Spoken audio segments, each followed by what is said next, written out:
For as long as I can remember, I've always liked scary stories. Throughout grade school, I've read all kinds of scary stories from Mike Tyler's Teacher from the Black Lagoon to R.L. Stein's Night of the Living Dummy. I was 13 years old when I started writing my own scary stories. My main goal in life is to become a best-selling author because I feel that this is what I'm meant to do with my life. However, when I was about to finish high school, something went wrong and caused a huge delay in my plans. Apparently, there's this law in the US where high school graduates under the age of 26 aren't allowed to use their parents' health insurance unless they are either working or in college. At least that's what my dad claimed.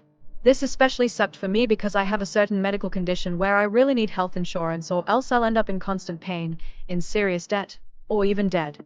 Finding a new job is hard, especially for someone with no prior work experience.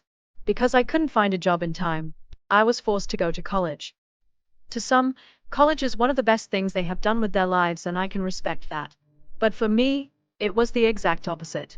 For context, I have a learning disability called autism. I already struggled a lot with normal school due to my condition. Naturally, I had a very hard time in college too. Between the classes and the amount of studying I had to do just to keep myself from failing, I couldn't find the time or mental energy to come up with a good manuscript for my first book. But that all changed when I stumbled upon two things that would give me the inspiration I needed.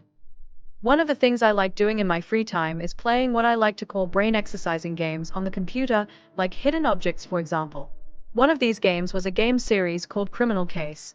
For those who don't know, it's a series of hidden objects games where you play as a detective who solves murder cases by finding clues in various scenes. At the time, I'd started playing Criminal Case, Save the World. It's where you get to solve cases all over the world. One of the characters I'd encountered was an albino cultist named Brother Klaus Weissman. I won't bore you with the details of the cult he's in. All I can say is that he was your typical religious nut, strongly devoted to the cult, spewing nonsense, and either badly brainwashed or just plain crazy. Knowing how evil cults typically function, it's usually at least one of the two. I was particularly drawn to Brother Klaus, especially after learning his backstory. It came out that he grew up being bullied for his albinism, which really struck a nerve. When I was growing up, I was bullied a lot, especially during grade school. The worst part was that none of the teachers did anything to stop it. In fact, some of them were just straight up awful towards me. But that's a story for another time. All I can say is that bullying can cause serious damage far worse than some may realize. It definitely helped me understand what started Brother Klaus's descent into insanity. Anyway, the game progressed as normal until I reached the case titled When Shadows Fall. Specifically, the end where I arrested the murderer. The killer turned out to be Brother Klaus. To be honest, I suspected that it would happen eventually. I mean, how could I not? But what I couldn't have anticipated was what came next. I was visiting Brother Klaus in his cell with Carmen Martinez to try and get some information out of him. But instead of telling us what we wanted to know, he did something insane. Brother Klaus doused himself in lighter fluid before lighting himself on fire. The next scene revealed that Brother Klaus died from his injuries. I remember sitting there in shock, trying to process what I'd just witnessed. Before I realized it, I found myself crying like a baby. Up until that point, I'd never cried over a fictional character's death before, yet there I was crying over one of Criminal Case's most arranged killers as if I'd just witnessed the death of a loved one.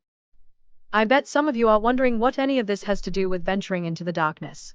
Rest assured, this is important to the story, so keep listening. I've loved watching anime since I was in middle school. Not long after my moment of grief, I happened to stumble upon the second thing that inspired not just venturing into the darkness, but other future stories as well. I was watching the episode of Naruto where Orochimaru made his first appearance. That's when I heard one of the most beautiful songs in my life. It was Orochimaru's theme song, composed by Toshio Masuda, playing in the background. I was so engrossed in the music that I barely paid attention to what was happening in the episode. Hearing that song gave me a drive I hadn't felt in what felt like forever. I started looking up songs similar to Orochimaru's. That's when I came across a YouTube channel that gave me the one crucial component I needed for my author career. Some of the first few songs I'd found were composed by Swiss composer Adrian von Ziegler. Out of curiosity, I gave some of them a listen to. The first song I'd listened to was Blackened Soul. As soon as I heard it, I knew I found what I was looking for. While looking through Adrian's channel, I found a video titled 2 Hours of Dark Music by Adrian von Ziegler. As I listened to each song, I could see the entire story plot for my first book. Each song provided a different scene for the story. However, it needed one more thing to make the story perfect. As any good author would tell you, a good story needs a good protagonist, one that readers can actually connect with. I thought about Brother Klaus and everything that happened with him. His painful childhood, his descent into madness, and his death. While I'd never justify murder, I couldn't ignore the true catalyst of Brother Klaus's evil. As I mentioned before, past trauma can cause serious damage. Finally, I came up with the perfect protagonist. Not just for the story, but for expressing to readers the pain of discrimination and how badly it can affect people.